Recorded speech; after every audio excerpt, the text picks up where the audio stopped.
100वां वर्षगांठ कहें या वर्ष जन्म शताब्दी समारोह कहें, सचमुच में यहाँ आनंद का एक प्रवाह बह रहा है। इस आनंद के प्रवाह में इसी से संबंधित कुछ चर्चा होनी चाहिए। बाबा ने बहुत कुछ दिया। एक छोटी घटना सुनाकर मैं आगे बढ़ूंगा। 1961 की बात है। हमारे बेतिया के नजदीक एक छोटा सा कस्बा है नरकटियागंज। वहाँ पर एक आचार्य रहते थे, आचार्य नागदेव जी, आरा के रहने वाले थे। बीएमपी में वे हवलदार थे। बाबा के दर्शन के लिए जमालपुर बैठे हैं। संयोग से मैं भी उस समय उस गोष्ठी में था। वे भोजपुरी ही ज़्यादा बोलते थे। उन्होंने बहुत तपाक से बाबा से एक प्रश्न किया कि बाबा, अब तुम तो पहले राजा लोगों के यहाँ आते थे। उनका उद्देश्य था श्री कृष्ण राम के संबंध में। अब की बार क्यों तुम साधारण परिवार में आए हो?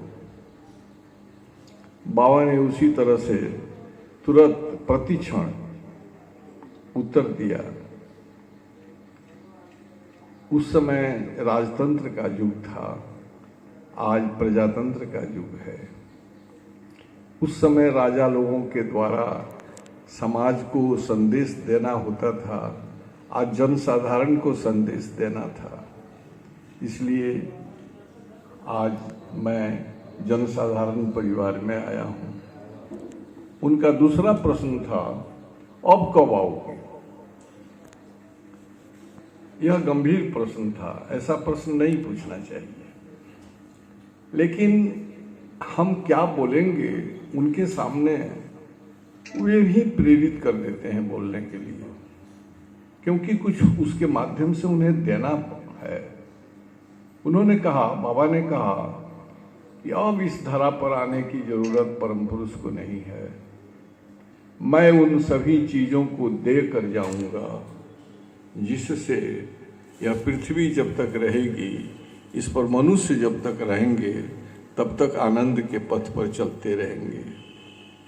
और इसी संदर्भ में आप यदि बाबा के अवदान को देखें, क्रमशः आनंद मार्ग की संस्थापना के पश्चात, तो वे इसी के संदर्भ में सब कुछ देते गए हैं।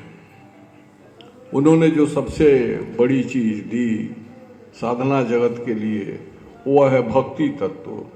सबसे बड़ी चीज उन्होंने दी। हम लोगों का जो मार्ग है, यह उत्कृष्ट ज्ञान का मार्ग है। बाबा के प्रवचन में एक जगह है कि आनंद मार्ग का ज्ञान जो है शैव ज्ञान है। शैव ज्ञान का मतलब है, शिव ने कहा था, आत्मज्ञानं इदं देवी परमो मोक्षैक साधनम। आत्मज्ञान से संबंधित जितनी चीजें हैं दर्शन शास्त्र की, उस सब चीजों को बाबा ने बारीकी से समझा करके रख दिया है। इसलिए बाबा ने कहा कि आनंद मार्ग है श्रेष्ठ ज्ञान तत्व, श्रेष्ठ ज्ञान पथ। आनंद मार्ग में ज्ञान की जितनी अभिव्यक्ति हुई है, आज के पहले विश्व में कभी वह अभिव्यक्ति नहीं हुई है। आनंद मार्ग में ज्ञान जो अभिव्यक्त हुआ है, वह इतना साफ सुथरा है, इतना तर्क संगत है, इतना वैज्ञानिक है कि जिसका हिसाब नहीं है। बाबा कहा करते थे, विज्ञान का विकास जैसे जैसे बढ़ता जाएगा और लोगों का मन वैज्ञानिक होता जाएगा, वैसे वैसे आनंद मार्ग की स्थापना तीव्र गति से होती जाएगी। लोग अंधविश्वास के महाजाल से निकलते जाएंगे। तो ज्ञान की यहाँ पराकाष्ठा है। फिर बाबा ने कहा कि कर्म की भी पराकाष्ठा है। यहाँ आनंद मार्ग में बाबा ने कहा कि करते करते मरो, मरते मरते करो। बाबा शरीर छोड़ने के पहले तक काम करते गए हैं। बाबा 20-20 घंटा, 22-22 घंटा काम करते थे। बाथरूम में गए हैं तो वहीं से डिक्टेशन देते थे प्रभात संगीत का। रास्ता में चलते हैं, रात में रास्ता में गाड़ी रोक करके डिक्टेशन दिए हैं। ट्रेन, बस में, कार में बैठे बैठे डिक्टेशन दिए हैं। एक एक पल का उन्होंने उपयोग किया है। तो करते करते मरो। कर्म की जो प्रकाष्ठा है वो आनंद मार्ग में है, और भक्ति का तो उन्होंने दरिया बहा दिया, बाढ़ ला दी। सैलाब जिसको कहते हैं, जिसमें सब कुछ डूब जाता है। जब बाढ़ आती है ना तो पोखर, गड्ढा सब खत्म हो जाता है, सब एक बराबर हो जाता है। ऊंच नीच की भूमि सब एक बराबर हो जाती है, उसमें विषमता नहीं रहती। उसी तरह से उन्होंने भक्ति का दरिया बहा दिया, भक्ति की बाढ़ ला दी। हमारी जो साधना पद्धति है यह भक्ति आश्रित है। हमारी जो साधना पद्धति है यह क्या है? भक्ति आश्रित है।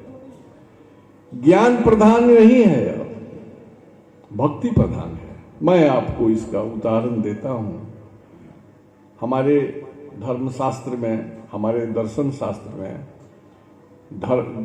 भक्ति की परिभाषा जो बाबा ने दिया है वह है भक्तिर भगवत सेवा, भक्ति प्रेम स्वरूपिणी, भक्तिरानंद रूपा च भक्ति भक्तस्य जीवनम। यह भी है, और एक है भक्ति भगवत भावना, न स्तुति न अर्चना। हमारा जो दर्शन